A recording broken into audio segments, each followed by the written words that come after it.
On the last day of the Dáil, many around the country will look to mark your report card. So let's have a look at it. So your attendance record has been atrocious so far.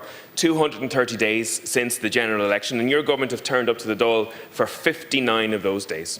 75% of the time that has elapsed since the election, and your government hasn't come to the Dáil. You have been a stay-at-home government seeking to dodge the accountability of the National Parliament. Now, you promised that the government would make this country the best country in Europe to be a child, but your government has presided over the implantation of unauthorised springs into children. You've presided over a situation where children who did not need scoliosis and hip surgery received it, and yet 245 children today are on the waiting list for scoliosis operations. You presided over a CHI that has operated under a toxic culture and has misused state funds. 37 children are now missing today from TUSLA, and since 2021, TUSLA have made referrals for 161 children under their care who were suspected of being victims of child sexual exploitation or child trafficking to Gardaí. Since 2014, Taoiseach, 235 children in TUSLA in state care or known state care have died. 10 of those were murdered, and 51 of those have died as a result of suicide or drug overdoses. And when you entered this chamber here, there were 457 children homeless in this state. Today, there are 5,000 children homeless in this state. You misled the state. Around 40,000 houses being built last year. 10,000 of those homes never materialised. You promised 41,000 homes will be built this year. It's now going to be closer to 32,000 homes, and the ESRI have stated that you're not going to make next year's targets either. Your government have made record-breaking house prices, record-breaking rents, and record-breaking numbers of people who are homeless at the moment. I asked the Minister for Housing, how long does it take to get a planning application through on Commission Planola? He said he didn't know. It's taking, for many cases, more than 16 months, and some applications are there for 2 and 3 years. Uisce Éireann have said that they won't get around to filling all the gaps in water infrastructure that are blocking homes being built until 2050 at the moment, and there's no plan for the Apple tax to be invested so far in relation to this. Your solution to the housing crisis has been to make apartments smaller and darker. Your solution to rents has been to create a situation where rents will be forced up, and your bright idea around the housing czar has been shelved because of embarrassment. Now, there is one thing that you can actually is more affordable and more available at the moment, and that's cocaine. Criminals are doing a better job in creating a functional market for an illegal drug than you are in terms of housing. Rape and sexual assault are increasing in this country. Domestic violence is 4 times higher now than it was when you entered this chamber. The number of Gardaí per capita and morale is on the floor in this country. 53 Garda stations don't have an assigned Garda at the moment. And last year, 1,000 prisoners were released from prison after 24 hours because of the overcrowding that's in prisons at the moment. I got a PQ back today which says last year 707 prisoners were unlawfully away from prison. And at the end of the year, there were still 131 missing prisoners from the prison system. Isn't it the case that the last 7 months that your government has been floundering? Please, Deputy Tóibín. Taoiseach. Yeah, look, before I get into the politics, some of that, I mean, can we just, when we're talking about domestic, sexual and gender-based violence and such an important topic that it is, can we please obviously be clear that increased reporting is a good thing? And no, sorry, let's just have a little bit of decorum in how we speak in this house. You've spoken for 3 minutes. I'm just looking to reply. Minister Helen McEntee has done more than I believe any minister in the history of our state in terms of domestic, sexual and gender-based violence with the zero tolerance strategy. I'm very proud of the work of this government in relation to this issue, and we have a lot more to do, and what clearly is a societal epidemic as well. But of course, you obviously gave us a report card there, and thank you very much for your perspective. But can I say this? We also have record levels of employment.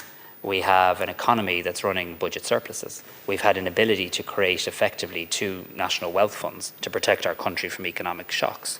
We've been able to take real measures in the here and now, some of which I outlined, to help carers, to help increase the fuel allowance, to help improve the student grants, to help reduce the cost of books and providing free books in our schools.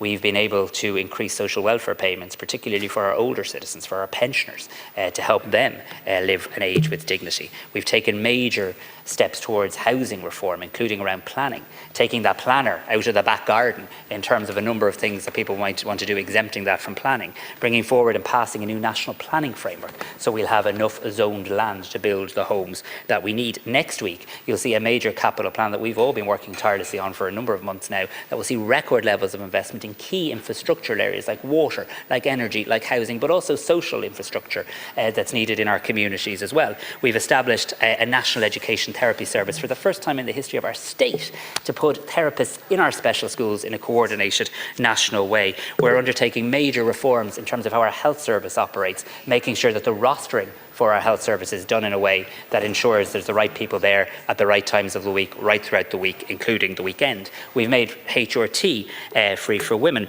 We've taken clear measures to improve and reform our migration system. We've seen a Section 39 pay agreement to help the workers working with people with a disability. We've established a small business unit. We've extended the basic income scheme for artists. We've set up a cabinet committee on water quality to fight for our farmers and try and protect our nitrates derogation. And we've reformed the way government delivers infrastructure, a key commitment we made in the election, because it does take too long to deliver key pieces of infrastructure. So this government, as you say, 7 months in, with 5 budgets to go, has already undertaken a lot of work, and we will continue to do it while you'll continue to critique us from over there.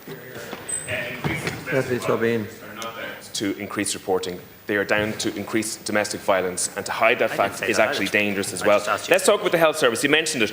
Billions of euros have been poured into the HSE, and we're getting less and less in return. The National Children's Hospital that you signed for is still mired in cost overruns and delays at the moment. There have been 500,000 adverse incidents in hospitals just in the last 5 years, and 3,142 people died as a result of those adverse incidents in the hospital. Since you have been elected, the government has spent 2.4 billion euros in compensation for those adverse incidents. Incredibly, last year, 115,000 people went to A&E, waited so long, they actually left without seeing a doctor at the time. 13,000 nurses have left Ireland in the last 5 years, and in some years the majority of doctors are emigrating as well. And today we learned about 500,000 people who are either in electricity or gas arrears. Your government is putting them into debt. You collected 4.1 billion euros in fuel taxes last year, the highest ever in the history of the state, in the jaws of a cost of living crisis. Carbon taxes are now topping out at 1 billion, and they're actually hardwired to increase for the next 5 years. Your government are hurting people here at the moment. There's never been a government with as much access to cash, but there's never been a government has done so little with it. Well, just for those that are counting here, that's 25 seconds over the time. And I've lost 4. I really would wish that you'd all look at the clock and observe the rules of the House. You might just reset mine if that's possible. Yes, Thank you. Thank you so much. Well, look, you take this access to cash for granted. The economy can't be taken for granted, by the way. You just kind of gloss over that fact. The fact that we have resources is down to the good, prudent management of our country by this government and the hard work of the Irish people. I haven't had as long to write your report card as you've had to write ours, but here's my go at it. Name calling and personalised attacks, top of the class. Peadar has excelled this term. Rinse and repeat attempts at sarcastic humour, significant improvement during term time. Attendance, reasonable effort, but a lot of noise for a class of just 2 TDs. Chasing every divisive issue and seeking to divide this country and misrepresent the government's position, A+. Actual constructive policy suggestions, no grade, do better.